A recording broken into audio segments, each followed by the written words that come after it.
Hi Keith, as promised, your own personalised Tai Chi Qigong session. So I'm just going to go through the warm-up that we did last time. It's very important just to warm your body up, just let it get going and loosen up a little bit before we get into it. So this is the warm-up I would suggest that we went through the other day. So just to start with, just make sure you've got a steady base, so toes nicely spread, you've got weight evenly distributed front and back in your feet, got soft knees, never lock them out, they're just always soft. Just make sure you're just feeling a little bit loose, and we'll just start bouncing. And this is just a simple bounce, perhaps just bringing your heels up a little bit, but certainly letting the knees bend up and down, just letting your arms go, just shaking everything out, loosening up. Lovely. And you might want to do that for, I don't know, 30 seconds, whatever's comfortable for you. So that loosens up.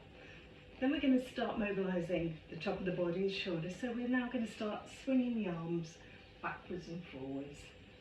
And if you'd rather keep looking forwards, that's fine too. It just gives it a little bit more of a twist if you look towards that back arm, but it doesn't matter. And this will help increase heart rate a little bit, and obviously mobilising arms and shoulders.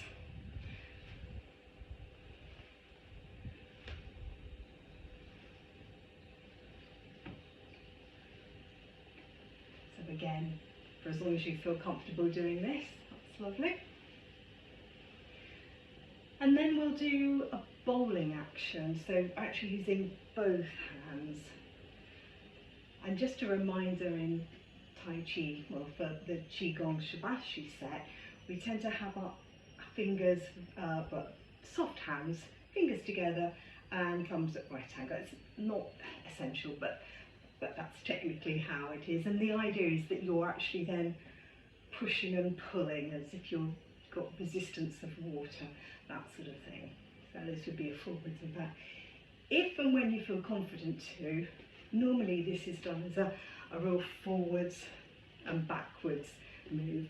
But I think for now, I think it's probably just safer to stay planted with 2 feet. So that's lovely.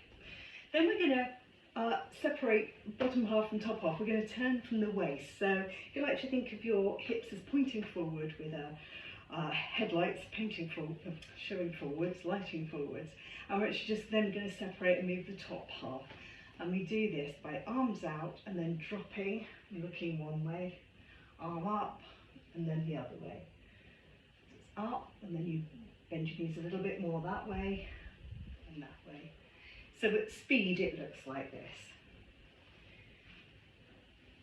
Now again, if there's any chance it's going to make you feel dizzy or lose your balance, fine to keep looking ahead, really doesn't matter. But this is a really nice one for, let's say, sort of mobilising the spine, using your waist. Obviously we've got to breathe while we're doing this, don't neglect our breathing. Generally it's breathing in through the nose and out through the mouth. But I think for now, just your own breath is fine. As we go through the Shibashi, I'll tell you where the breathing is, but it's obviously very individual as to how big a breath you can take and whatnot. I'll guide you through that. So that's turning at the waist.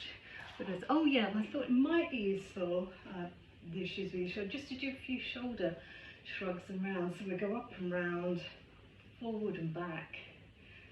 Might hear a bit of a grunting sound, certainly can. And then the other way, so bring them forward and forward. That's it, give it a bit of a shake out. Probably worth mentioning at this stage, there's a lot in Qigong about shifting weight from side to side. And I know some people slightly gets a bit wrong or exaggerate it, and they think it's a hip movement out this way, hip movement that way. It's not. It's mostly one knee bending and going forward, straightening up, and then the other knee bends, and obviously that has the effect of the body shifting, but I'm not actually poking the hip out. So if I do it sideways, it's more that knee's tracking forward, but it's making my body go to the side. I come to neutral, and then the other side goes.